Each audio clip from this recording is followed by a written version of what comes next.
عليه ونعوذ بالله من شرور أنفسنا ومن سيئات أعمالنا من يهده الله فلا مضل له ومن يضلله فلا هادي له ونشهد أن لا إله إلا الله وحده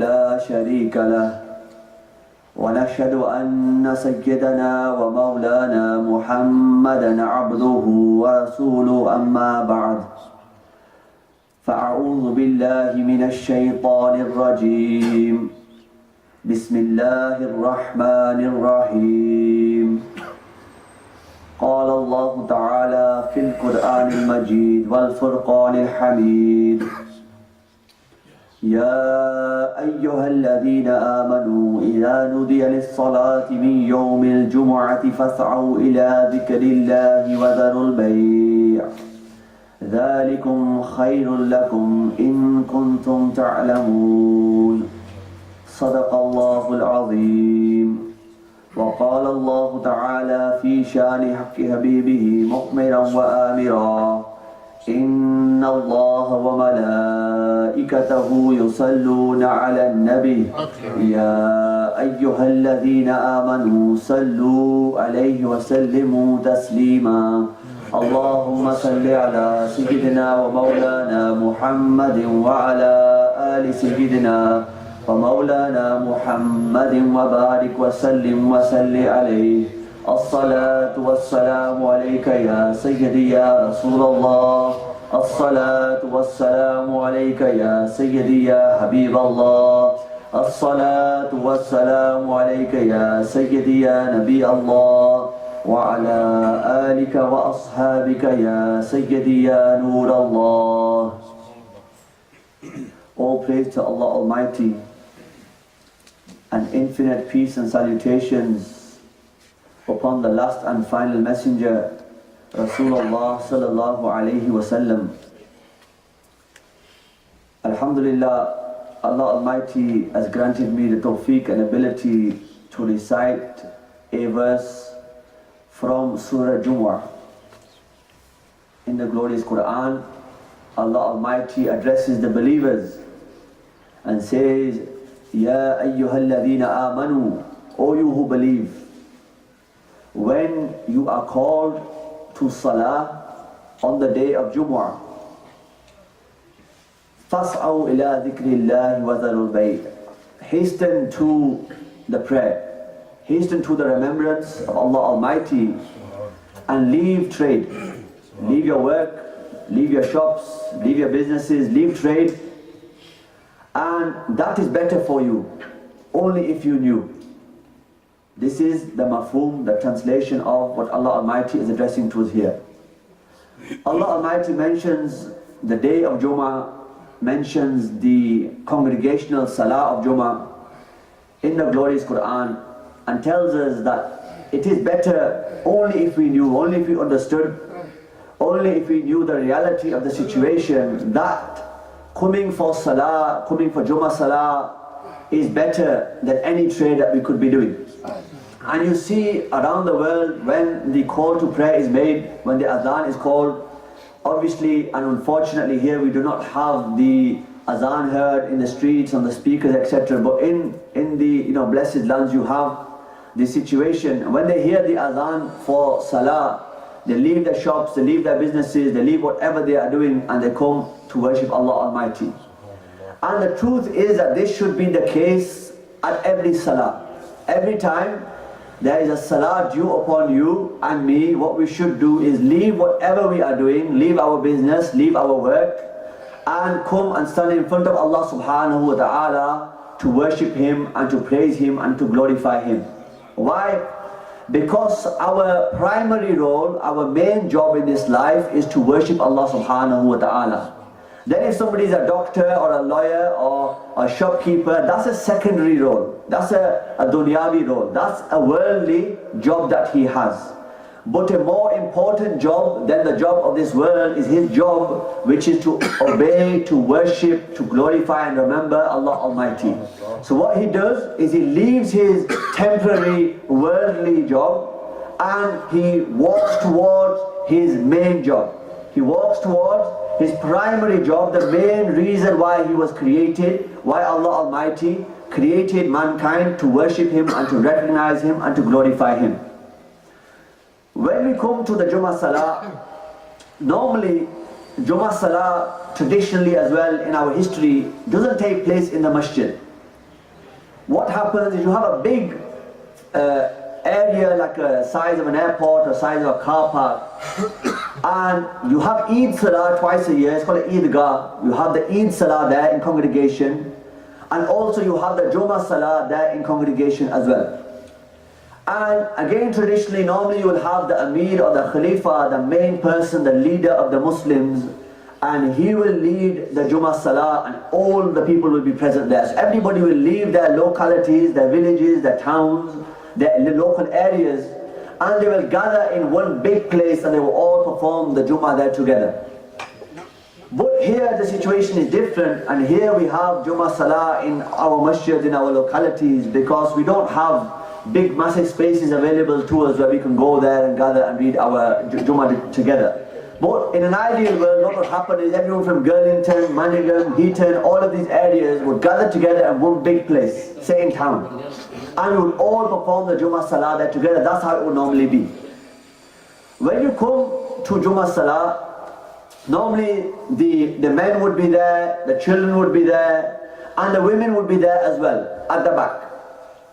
And the Imam's primary role and primary job would be to lead the people in Salah, but also to offer them nasiha, offer them advice, offer them words of encouragement, words of wisdom, and offer them an opportunity to reflect on their situation and get themselves boosted and ready for the week to come. So the Imam would address the people, remind them of Allah subhanahu wa ta'ala, remind them of their duty to Allah Almighty and their duty to Rasulullah sallallahu alayhi wasallam, and get them refocused and redirected on their purpose in life, what they are supposed to be doing here, reminding them about their salah, reminding them about the zikr of Allah subhanahu wa ta'ala, and all of these things.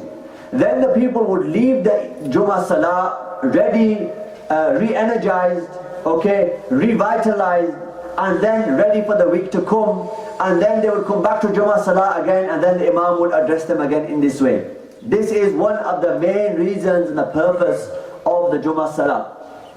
When we come to Jummah, everybody knows, okay, now we have at this point until 5 to 2, the Khatib who is delivering the speech will deliver some information, some hadith, some Quranic verses, some nasiha, some wisdom to everybody to make people understand and reflect. After this khutbah, you could call it, after the speech takes place, which is in a language that you understand. So alhamdulillah, in this masjid, you have one speech in Urdu, you have one speech in English, and that's how it has been for some time. Many masjids out there only have a speaker who speaks in the Urdu language. Therefore, then the people who only understand English, they are not able to benefit from the advice fully. They might understand a few words, but they cannot fully benefit from the advice of the Imam, and therefore cannot implement the advice in their lives, and therefore, because this has a knock-on effect, cannot improve their lives. So their lives stay in a very horrible situation because the advice of the Imam they're not understanding. They don't understand the Quran, they do not understand the Hadith, and they do not understand what is being said to them. So alhamdulillah, you have a situation here where the way I speak and what I'm explaining to you, you understand. Even the elders who their first language isn't English, they've come from Pakistan, they've come here, they've been here many, many years, even they say to me occasionally that we understand what you say. We understand when you are speaking, and we understand what you are trying to tell us, even though English isn't our first language. When the Khatib, when the Imam finishes this khutbah, we then are given time to read our sunnah. We read our sunnah, and after the sunnah are read, we all sit and wait for the Imam to come and sit on the minbar. The Imam comes and sits on the minbar, and he delivers to you what is the official khutbah of the Jummah Salah. This khutbah, this speech, that's what khutbah means, it means speech. Khatib means speaker. So the Imam delivers the khutbah, and this khutbah is now wajib. It is necessary that you and I listen to this khutbah that the Imam is delivering. This khutbah is a sunnah of Rasulullah sallallahu alayhi wasallam. It is an established and a firm sunnah, and nobody can say that why do we not have this Arabic khutbah translated into English and deliver it to us in English every week, because we don't understand Arabic, let alone Urdu or something like that. So what's the point talking to us in Arabic? What is the point the Imam standing there and talking to us in Arabic and addressing us in this way when we don't understand what he is saying? This is a sunnah of Rasulullah sallallahu alaihi wasallam, and this will, inshallah, until the day of judgment, be delivered in Arabic. This is a sunnah. This will not be changed. This khutbah, the main khutbah, will always and forever be delivered in the Arabic language to the congregation. This is why before the main khutbah, you have me sitting here explaining these in nasiha and these things to you in a language that you understand, so that you get the advice, and also we are able to follow the sunnah of Rasulullah sallallahu alaihi wasallam. During this khutbah, it is necessary that every single person in the masjid listens attentively. Listens attentively, without talking, without fidgeting with their clothes, without playing with their mobile phone, without answering their mobile phone and saying, "Main masjid is namaz padhna bhaiya," something like that. No. At this point, as soon as the Imam is sat on the minbar, even before he starts his khutbah, as soon as he sits down, at that point everybody goes quiet. If somebody was talking to somebody else, let's say I'm talking to somebody next to me here, the person on this side isn't even allowed to say, "Shh, be quiet, don't talk," because he is then also breaking the rule of talking.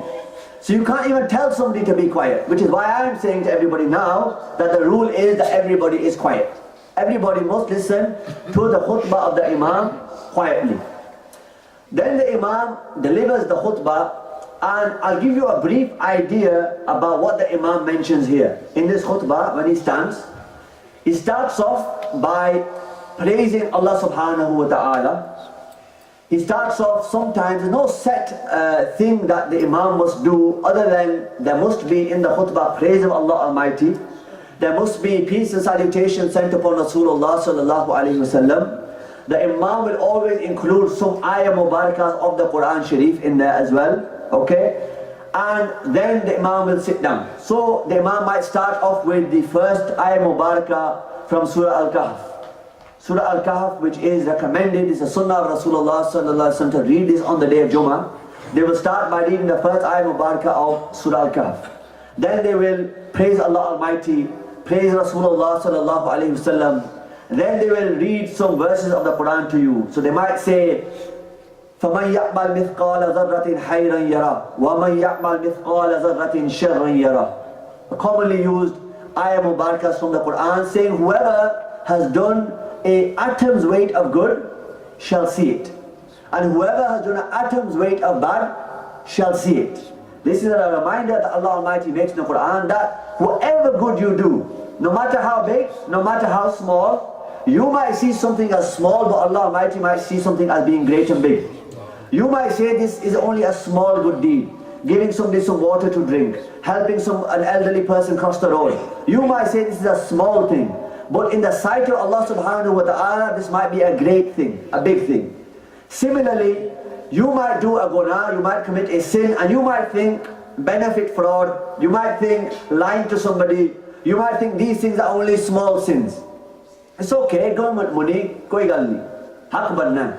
You might take this money and think this money is okay, it's alright, it's a small sin. But Allah Almighty might see that as a big sin.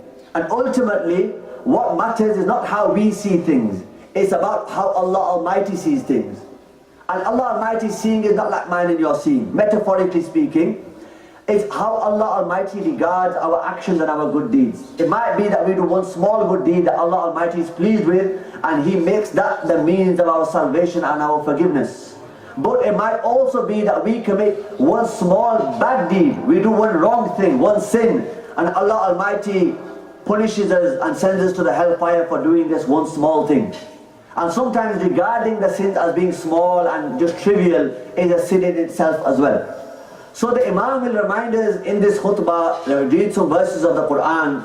And even if you don't understand the Arabic, understand this, that the Imam is praising Allah, he's praising Rasulullah sallallahu alaihi wasallam, and he's giving you some advice. So whatever you are doing when you sat there, think to yourself, Imam Sahib is giving me advice right now and explaining to me the verses of the glorious Quran. Then the Imam will sit down. He will sit down on the minbar for a short while, and you might think, why is the Imam holding this stuff, the stick? This is also a sunnah of Rasulullah sallallahu alaihi wasallam as well. It is not a wajib or a fard, but like I always say to you, the beauty in everything is in the sunnah. The beauty in life, the taste of life, the fragrance of life, you know, the color of life is in following the sunnah of Rasulullah sallallahu alaihi wasallam. If there's no sunnah, then there's no beauty in it. So following the sunnah of the Prophet sallallahu alaihi wasallam, that is the beauty. So when the Imam stands here with this stick, the staff, this is a sunnah of the Prophet sallallahu alaihi wasallam. And not only that, it is a sunnah of all of the Anbiya Ikram. You have heard the story of Musa alayhi salam and his staff. And Allah Almighty says, Ya Musa, strike your staff into the ground. And then the river Nile was parted. This is a sunnah of all of the Anbiya Ikram, to carry the staff. And this is what the Imam does. He carries the staff and stands there with this. When the Imam sits down, this is now regarded by the ulama as a moment of acceptance of dua for you. Very important thing for you to understand.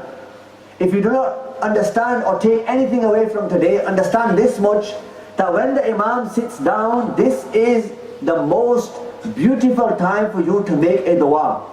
You don't have to raise your hands. You sit there and the Imam sits down, straight away start making the dua that you want to make. Whatever is in your heart, ask Allah Almighty. Because the ulama regard this moment as a moment of acceptance. And it won't be, you know it's only a short amount of time. 15, 20, 30 seconds maybe. Okay? And when I get the opportunity to lead Jummah Namaz, I make it slightly longer, just so that people can make a slightly longer dua as well. You know, so they can use this time to make that dua to Allah subhanahu wa ta'ala. When the Imam stands again, he starts another khutbah, another speech. And many times when I do my Jummah khutbah here, I explain this to yourselves as well, that we say, we praise Allah, all thanks is to Allah Almighty, we believe in Him, we trust in Him, we seek His help, we seek His forgiveness, we seek Allah Almighty's protection from the evil within ourselves and the consequences of our evil deeds. This is what the Imam is saying. I'm translating this to you. He who Allah subhanahu wa ta'ala guides will never be led astray. He who Allah subhanahu wa ta'ala leaves to go astray will never be guided. I bear witness that there is none worthy of worship except Allah subhanahu wa ta'ala alone, with no partners. And I bear witness that Rasulullah sallallahu alaihi wasallam is his slave and messenger. This is what the Imam is saying in the second khutbah. So after he sits down and stands up, when he's reciting, this is what he's saying to you, what I just said. This is what he's mentioning. Then he may use the ayah mubarakah from Surah Al-Azab, Inna Allah wa malaikatahu yusalluna ala nabi. That indeed Allah Almighty and His angels send peace and salutation upon the Prophet sallallahu alaihi wasallam. O you who believe, send peace and salutation upon the Prophet sallallahu alaihi wasallam. But at this point, because the Imam is reading the khutbah, we do not read anything. We do not read anything at this point because the Imam is delivering his khutbah. Then the Imam sends peace and salutations upon the Prophet sallallahu alaihi wasallam. Then he'll say, As-salatu was-salamu alayka ya Sayyidi ya Rasulullah. You recite different ways you could recite peace and salutation upon the Messenger sallallahu alaihi wasallam. Then what he will do is he will say, Wa ala, and upon. Wa ala, and then he will mention Amil Mu'mineen Abi Bakr Siddiq radiyallahu ta'ala an. Then he will say, and peace and salutations also upon Amir al-Mu'mineen, the commander of the believers, Hazrat Abu Bakr Siddiq radiyallahu ta'ala an. Afdal al-Nas ba'da nabiyyin, the greatest of mankind after the prophets. After all the prophets and messengers, the greatest person to walk the face of this earth is Hazrat Abu Bakr Siddiq radiyallahu ta'ala an. And at this point, Hazrat Abu Bakr Siddiq is mentioned at this point, and saying peace and salutation upon them. Then the next Khalifa of Islam, Amir al-Mu'mineen, Hazrat Umar radiyallahu ta'ala an. Umar ibn al-Khattab radiallahu ta'ala is mentioned.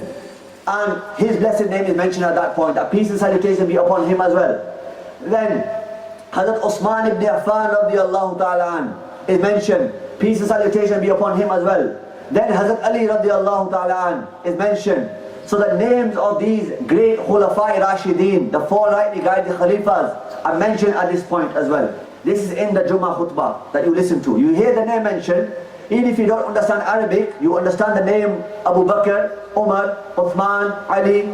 May Allah be pleased with them all. You understand and hear these names. This is what the Imam is doing, sending the peace and salutation upon them as well. Then they will mention the uncles of the Prophet sallallahu alaihi wasallam, Hazrat Abbas, Amir Hamza radiallahu ta'ala an. Then they will sometimes mention the blessed daughter Sayyidah Fatima Zahra radiallahu ta'ala anha, the blessed daughter of Rasulullah sallallahu alayhi wasallam, the leader of the women in paradise. Then the Hasnain Karimain, the grandsons of the Prophet sallallahu alayhi wasallam, Imam Hassan and Imam Hussain radiallahu ta'ala anhuma, are mentioned at this point. Then the Imam will make a dua. Then the khutbah will be complete and finished. The Imam will say, Ya Allah, you are the greatest. You will mention the praises of Allah subhanahu wa ta'ala again. And then the khutbah will be finished. Imam will come off the khutbah, the mimbar, stand, the iqamat will be read, and the Imam will lead you in 2 rakat salah. So this, what I'm explaining to you, is so you get an understanding of the Jummah. So when you come to Jummah namaz, you feel some spiritual benefit to it as well. One thing is coming here and going, coming and going and feeling the same. This is not what the point of Jummah is. This is not the point of Salah. This is not the point of worship of Allah subhanahu wa ta'ala, that you leave the same way that you came. No. The point is that you come and you leave with a more love of Allah subhanahu wa ta'ala, more love of Rasulullah sallallahu alayhi wasallam, more love of the companions of the Prophet sallallahu alayhi wasallam. Very important thing to mention in here as well. Many people have many beliefs, different beliefs. Some people say we believe in the Quran, we don't believe in the Hadith. Some say we believe in the Hadith, we don't believe in the Quran. Some say we follow the companions, but we don't follow the Ahl Bayt. Some say we follow the Ahl Bayt, but we don't follow the companions. We say we follow them all. We say we follow them all. Some say that there are other messengers after the Prophet sallallahu alaihi wasallam. We say no. Some say that there are other gods than Allah subhanahu wa ta'ala. We say no. And all of these things are summarized in the khutbah that the Imam mentions to you and reads to you. He mentions the oneness of Allah subhanahu wa ta'ala. He mentions Rasulullah sallallahu alayhi wa sallam. He mentions the Khulafai Rashideen, the rightly guided Khalifas.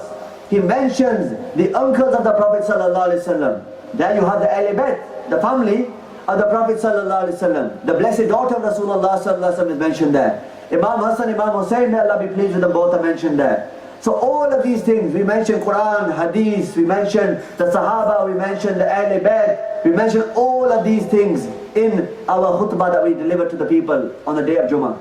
And this in a nutshell then tells you our Aqeedah, it tells you our belief, it tells you the belief of the Ahl Sunnah wal Jama'ah, what we believe, and the fact that we respect the Ahl Bayt, the family of the Prophet sallallahu alaihi wasallam, and the companions, and all of these things are all encompassed within this.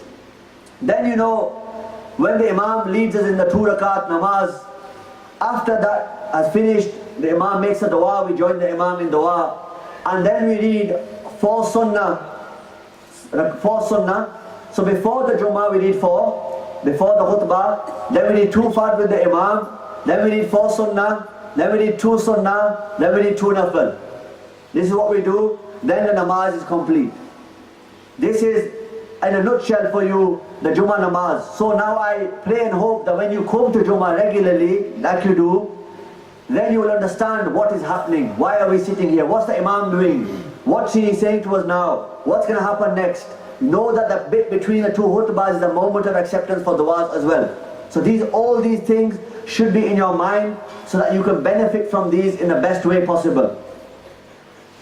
One other thing I would like to mention, a very general point. Alhamdulillah, Allah Almighty has given me the tawfiq and ability to be present in this masjid and to speak to you brothers and elders. since March last year. So it's been over a year and a half now. And you will hear many times that the khatib, the imam, the masjid complain about the masjid committee and say that the committee is this, the committee is that, they don't let me do this, they don't let me do that. The committee normally will complain about the imam saying, you know, he does this, he comes late, he mentions this, he doesn't listen to what we say. I would like to say for the record, Alhamdulillah, I am very, very pleased and very, very happy with the brothers, with the management, with the brothers who are running this particular masjid. Very pleased.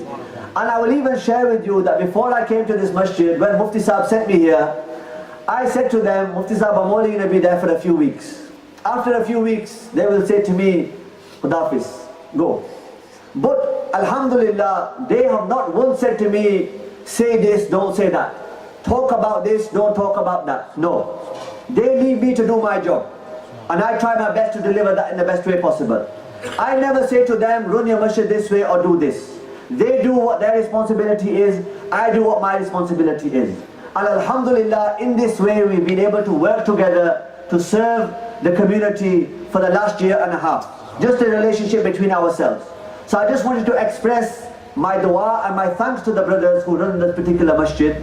And my dua is that Allah Almighty gives them the tawfiq to continue working for the community in this way. Selflessly working for the community, working for the betterment of the Ummah of Rasulullah sallallahu alayhi wasallam, working for the elders and the youngsters and the whole community in general. So my dua is that Allah blesses this community, the people who attend this masjid, all of those individuals who financially, physically, mentally support this particular masjid. Because remember, supporting the masjid isn't only with money, it is with your time, it is with your effort, it is coming to the masjid to read your namaz, attending the zikr. All of these things come in the category of reviving and making the masjid abad. May Allah accept this from me and yourselves. Wa ahlu da'wahum alhamdulillahi rabbil alameen. Please stand up and fill the gaps to make room for our brothers who are coming. Jazakallah khair. Please offer your sunnah.